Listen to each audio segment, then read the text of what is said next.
Já voltamos com o tema de hoje, agora vamos falar da porteira para dentro. Esse é um assunto para Frederico Dávila, sempre um prazer recebê-lo.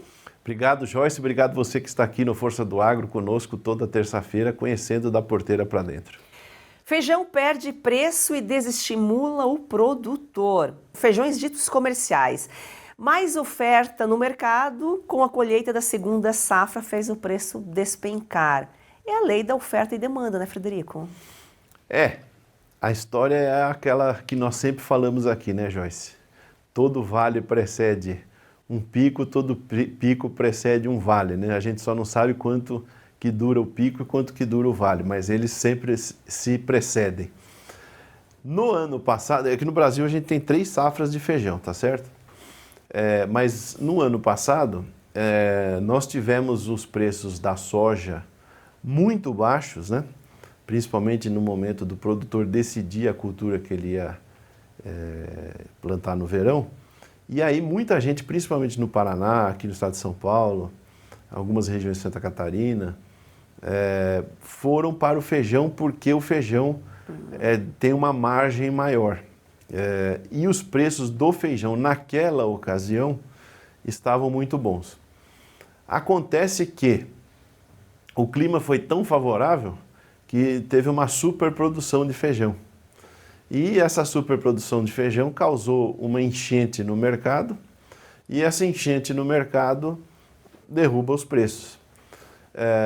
Aí o que acontece? Num momento ali, até bom para o consumidor final, etc., mas o que acontece? Desestimula o produtor a partir para a próxima. Quer dizer, você teve uma oferta muito grande, o preço cai, na hora do produtor tomar a decisão que cultura que ele vai plantar na próxima safra, ele vê o preço baixo no momento da decisão, ele pula fora. Então, hoje o feijão não é mais uma cultura que ela oferece qualquer tipo de vantagem em relação à soja ou ao milho verão, por exemplo. Então, qual o risco que nós corremos aí? Nós corremos o risco de não termos abastecimento, não temos o plantio, não temos abastecimento daqui para frente, quer dizer, essa superprodução vai até o final do ano, mas depois a gente pode ter aquele caso do preço explodir porque não teve uma produção constante. Então, aquela situação que a gente sempre fala, né, Joyce? Coisas que acontecem hoje vão se manifestar lá na frente. E outra questão é que o feijão, por ser uma cultura de maior risco, as pessoas, o agricultor às vezes opta por não pisar muito no acelerador, principalmente no momento que os preços não têm essa vantagem comercial. Lógico que alguém vai plantar, lógico que haverá alguma produção, porque ele não está visando o momento atual, ele está visando lá na frente, porque ele está acreditando que vai haver uma diminuição de modo geral. Porém, quem entra nessa seara, quem entra nessa linha de pensamento, precisa de crédito. E crédito no Brasil hoje é praticamente proibitivo. Então, ou ele se autofinancia, ou ele enxerga que ele vai ter lá na frente uma vantagem financeira ou uma margem positiva. Caso contrário, ele não vai entrar numa barca furada dessa. Porque pode ser um risco, né? Também. É um risco, né? E então é aquilo. Hoje sobra feijão, preço cai. No ano que vem pode faltar, preço vai subir. E também o risco é uma cultura muito sensível, não é nem para armazenar, para garantir para o ano que vem, né? Primeiro, é uma cultura extremamente rápida, são aí 90 dias, alguns casos até menos, dependendo da região do Brasil que nós estamos falando e da variedade que você está plantando. Uma cultura rápida, de alto investimento, de alto risco e de difícil armazenagem. Hoje você tem até umas soluções de câmara fria em alguns lugares que você consegue armazenar o feijão. Porém, não é todo mundo que tem essa estrutura. E não são todos os tipos de feijão que aceitam a câmara fria. Então fica o chamado feijão velho. E a dona de casa, assim como as indústrias sabem o gosto da dona de casa, a dona de casa prefere comprar um feijão novo do que um feijão velho. E a indústria sabe disso. A indústria que a gente sabe é o empacotador, né? Então os empacotadores, eles sabem qual é a preferência da dona de casa. Então ela não vai trocar um feijão velho, miúdo, seco, etc., por um feijãozinho novo, brilhante, bonito, tá certo? Porém, o que nós estamos vivenciando hoje?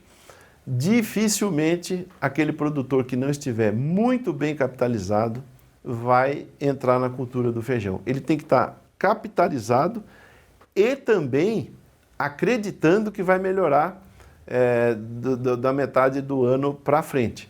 Porque se ele não acreditar nisso, ele vai para o arroz com feijão, que a gente chama que não é arroz nem feijão, que é a soja e o milho, que é o básico, que ele não vai ter maiores percalços. Agora, essas culturas de alto risco, Joyce, ou você tem um incentivo para plantar por causa dos preços no momento de tomada de decisão, ou você tem essa noção que lá na frente vai faltar e acontece dos preços melhorarem. Um detalhe, o feijão, hoje no Brasil, tem muitas regiões que são irrigadas, é um feijão irrigado. Então, essas regiões de feijão irrigado, elas trazem uma qualidade superior ao feijão. São feijões de peneira maior, eles têm mais uniformidade, eles produzem mais, eles são mais bonitos, enfim, toda essa questão. Porém, também tem um custo mais elevado. Então, esse produtor, ele vai pensar 2, 3, 4 vezes se ele vê que o preço do feijão está muito próximo da soja ou proporcionalmente ao milho para entrar nessa cultura. E como eu disse aqui, dificilmente, com a crise de crédito que nós temos hoje, o produtor vai embarcar numa situação muito arriscada.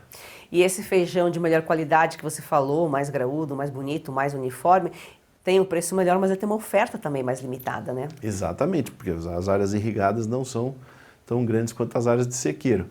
E você tem feijão plantado no Brasil inteiro, né? Você tem na região da Bahia, de Irecê, você tem no Rio Grande do Sul, você tem no Paraná, você tem em São Paulo, Goiás, Bahia, na região do oeste da Bahia, feijão irrigado, você tem Goiás, algumas regiões do Mato Grosso. Então você tem uma difusão bastante grande da cultura do feijão.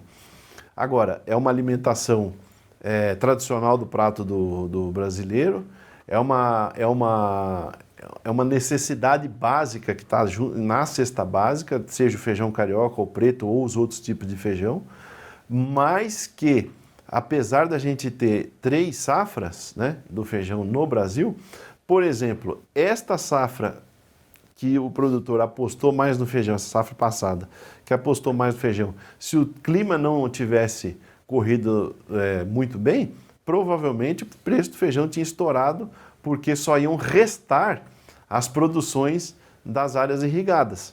E as áreas de sequeiro teriam, vamos dizer, esse feijão não existiria, né? Ele não teria sido produzido no volume que foi. Como produziu bem tanto a área de sequeiro quanto a área irrigada, houve essa enchente no mercado, que pelo que eu conversei aí com algumas indústrias, deve durar até fevereiro de 2026.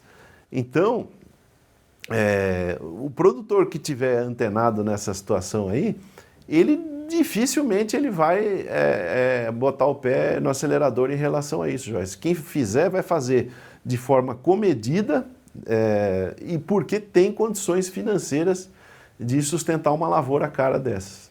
Veja só, né, Frederico, o Brasil é o país do agro, mas ser produtor rural no Brasil é um desafio, porque tendo a probabilidade de no ano que vem faltar feijão para o produtor investir hoje, ele precisa ter dinheiro, e mesmo se ele tiver dinheiro, ele não pode investir muito, porque se tiver uma mudança no clima brusca, ele pode perder a produção. Exatamente. Ainda mais feijão, Joyce, porque como o ciclo é muito curto, você imagina o seguinte, a gente fala em média 90 dias, né, do plantio à colheita. Regiões como o Goiás, onde você tem um clima mais quente e seco e controlado só na irrigação, você tem feijões ali de 70, 75 dias. Qualquer percalço climático nesse período pode ser desastroso. Ah, mas ele tem irrigação. Mas se der uma onda de calor? E se der um ataque de mosca branca? E se der um ataque de mosaico dourado?